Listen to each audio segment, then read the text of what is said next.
Leading professional services firms PwC Nigeria has called for urgent need to continue action on climate change, especially in the area of renewable energy, by reviewing the Electricity Act of 2023. The services first made the call at its annual 2023 Power and Utilities Roundtable in Lagos. While applauding the transformative impact of Electricity Act of 2023, PwC emphasizes that the Electricity Act can play a pivotal role in addressing the challenge of climate change by providing guidance on balancing the utilization of our natural resources with the reduction of carbon emissions and how the country can generate, transmit, and distribute adequate power to meet Nigeria's energy needs. Apart from consolidating the laws governing Nigeria's electricity supply industry and establishing a policy framework that empowers government and investors, what more are the benefits of the Electricity Act of 2023? Let's get talking very quickly about this, and I'm being joined by a partner and finance advisory leader, PwC West Africa, Mr. Bimbola Banjo. It's the first time on the show. It's good to have you. Thank you for your time. Yes, thank you, Tulope, and thank you for having me. It's great to be here. Great. Let's start very quickly with this roundtable itself. Why this theme at this time? The Electricity Act 2023, powering Nigeria. Why is PwC looking that route?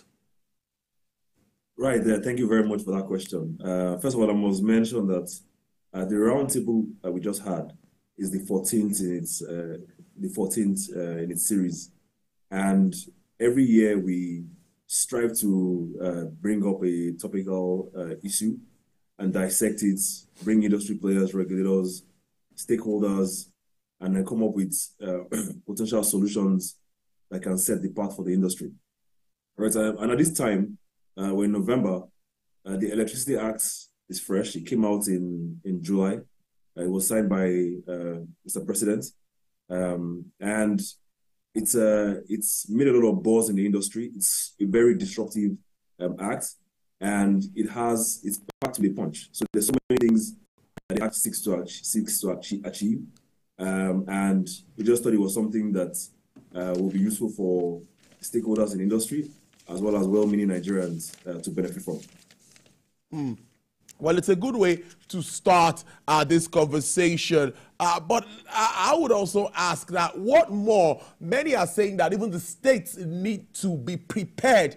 They need to understand what they are getting into. What more do we need to know about this act and how it benefits us as Nigerians?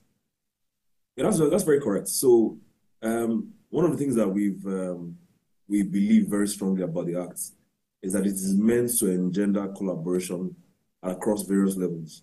So what you hear say that the act is supposed to engender collaboration between the state governments and the utilities. It's supposed to engender collaboration between the federal and the states regulators, because with the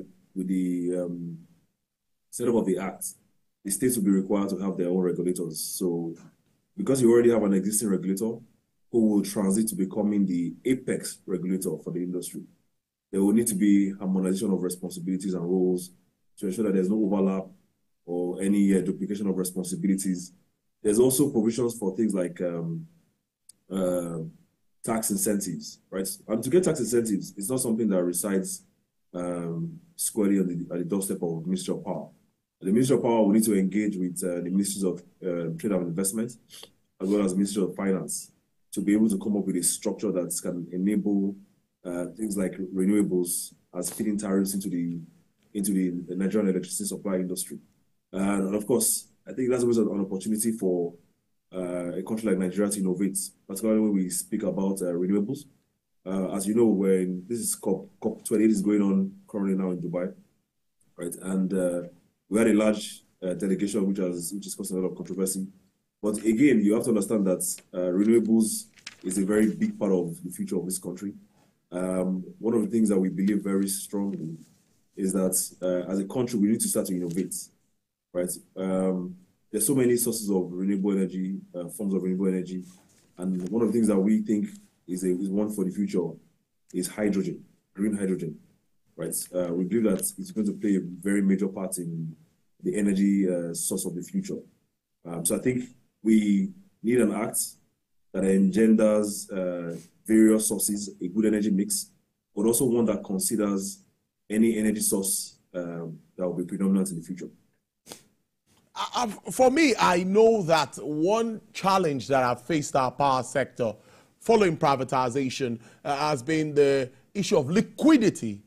Both the disco guys say, we ain't got enough bucks here. We need to get cost-reflective tariff. The Genco guys are saying, no, you got to pay me for my gas. I know you know what I'm talking about. So is anything going to be different now with losing this act? Yeah, so, I mean, the simple answer to that question is it depends.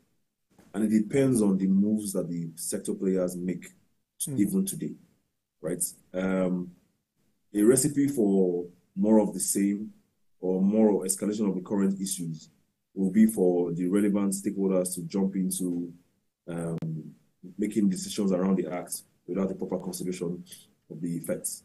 So what do I mean? If it's liquidity issues, I can put that in two ways.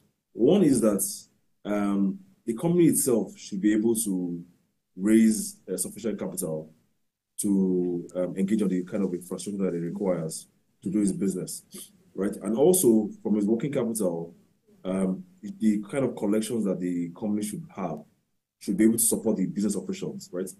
Now, one of the things you hear about the utilities say is that they don't have sufficient liquidity. Now, what does this act do, and what are the opportunities with this act? One is that if you have the right kind of collaboration, right, you might actually have a case where the states and the state investment vehicles being also eager to participate in the sector and see that their states, their franchise areas are well lit, have improved availability of power, have improved quality of power, little disruptions. They're vested in ensuring that there's availability. And to ensure that happens, you need to engage. You need to engage the utilities. And if liquidity is one of the issues that the utilities have, then a conversation can be had around what ways can the states intervene, what kind of structures can be brought in place, what kind of structures can be put in place, in which case states funding, which I believe can be made available to finance major projects and improve the liquidity because it's patient capital. Yeah, in what kind of structures can this happen? So those kind of conversations need to happen. It's not a very simple process. A lot of evaluation has to be done. The state has to be very aware of the pros and cons, the current issues, the layout of the land, the network infrastructure, the nature of the customers, etc., etc. Yeah. But again, because of the level at which states play. I'm already joining on Zoom. I'm already on Zoom. Sorry about that. I think let's. Okay, I think you can go on. I apologize for that, please. All right. Right. So because of the level of collaboration, the kind of the level that the states play at, right? We have an interference coming on. We have an interference here.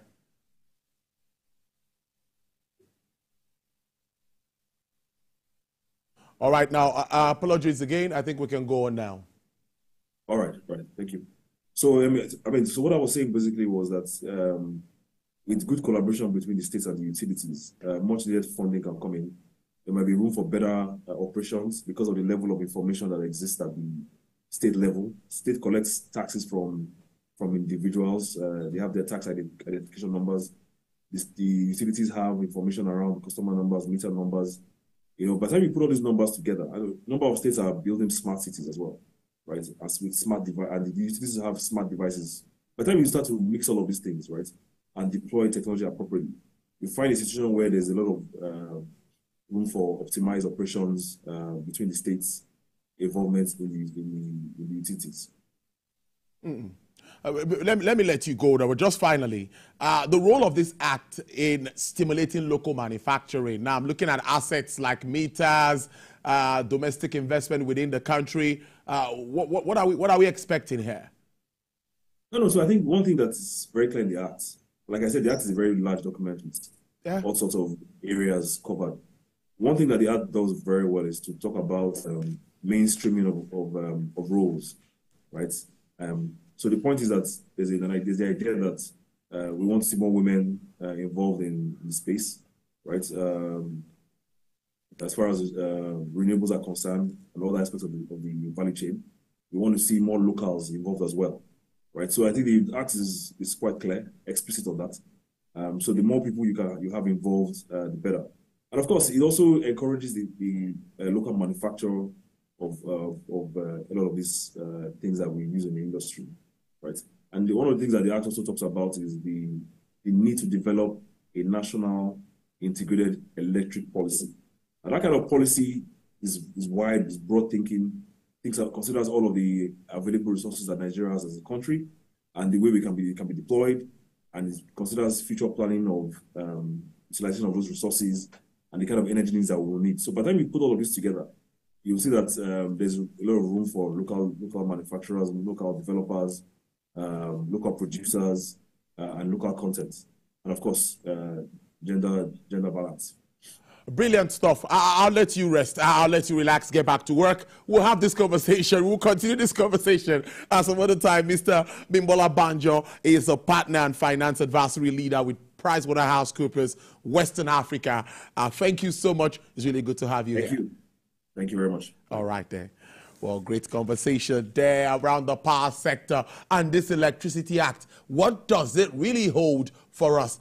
Signing of deals with Siemens, we saw the minister and the president doing stuff in Germany and also in the UAE now, all is to boost power supply. So 12,000 megawatts. If that is actualized, I believe it's going to really be a turnaround. We'll keep a tab on all of this and see how we expect this to become real. We need to see it work. We need to see it happen. All of these figures must be something that we see and confirm.